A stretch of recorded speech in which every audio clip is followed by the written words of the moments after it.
Under Ramses XI, the influence of the priests of Ammonius in Thebes probably reached its peak. They are generals who legitimized their power with the title of Ammonius priest. And Pharaoh lost his divine omnipotence. The cult of Ammonius had also established itself in Nubia during the Egyptian New Kingdom and produced a powerful priesthood. Just like their counterpart in Thebes, they began writing their names in cartouches and ruled like kings. Yes, anyone who could write clearly had an advantage. The Nubian Ammonius priest Pige became ruler himself around 748 BC by marrying the daughter of the seventh king of Napata. Due to the unrest in Upper and Lower Egypt, he moved his forces north to restore Ammonius' omnipotence. Once in Thebes, he won the local priesthood to his side by getting the divine worshipper of Ammonius Shepenupet to adopt his sister as his successor. Then he celebrated the Opet festival there. Finally, he moved on and defeated the alliance of the other dynasties that submitted to him at Heracleopolis. However, they were allowed to continue to administer their old territories as governors. The Egyptian pharaoh was deposed by the Nubian Kushites. However, the success was only short-lived, because the Assyrian army under the leadership of the generals of Ashurbanipal restored the old situation in 663 BC. The goal of Assyrian policy in Egypt, the end of Kushite rule, was implemented and Thebes was sacked but not destroyed. Within 40 years, Tiglath-Pileser III and Sargon II had made Assyria the largest empire in the Near East. Sargon's successors, Sennacherib and Assur-Ahiedanna, were able to maintain and even expand their territory through numerous campaigns and the suppression of uprisings. As Ashur-Ahiedanna in 669 BC. When he died on a campaign against Egypt, his son and crown prince Ashurbanipal took over the government. 2 years later, this would give the Neo-Assyrian Empire its greatest expansion with the capture of Thebes, the capital of Upper Egypt. The 40-year reign of Ashurbanipal, 668 to 627 BC, was a period of prosperity.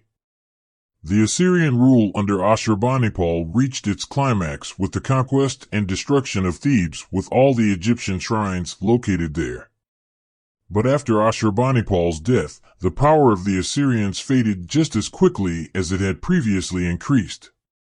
Around 660 BC. In the 4th century BC, Egypt gained independence from Nubia with Assyrian help.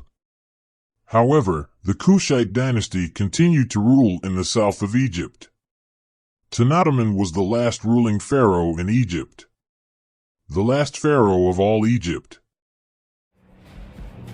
And dark times are coming.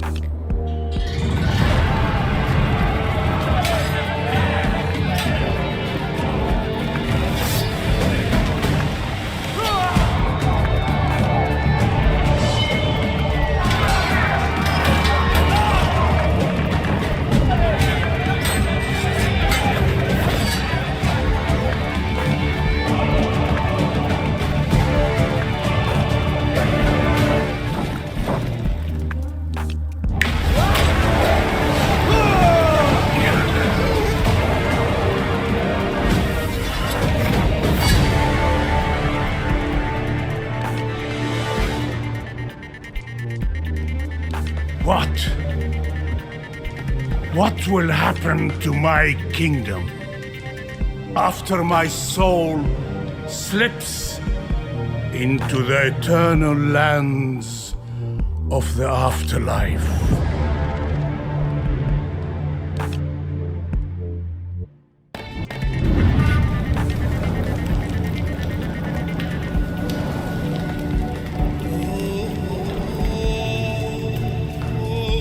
The flesh is weak,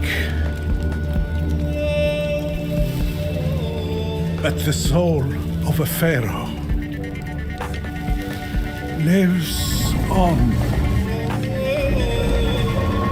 for eternity.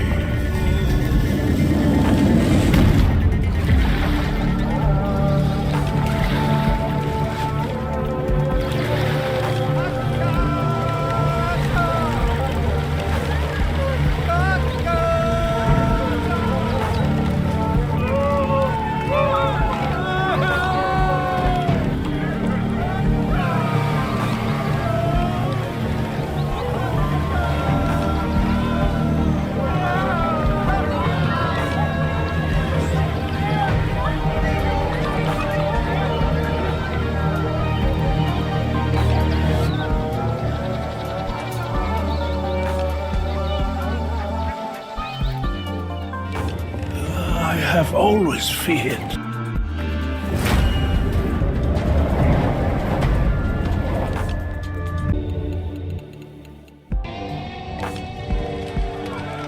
Peace is a delicate balance.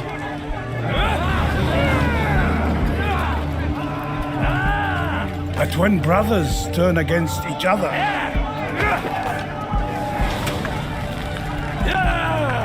virtues are abandoned.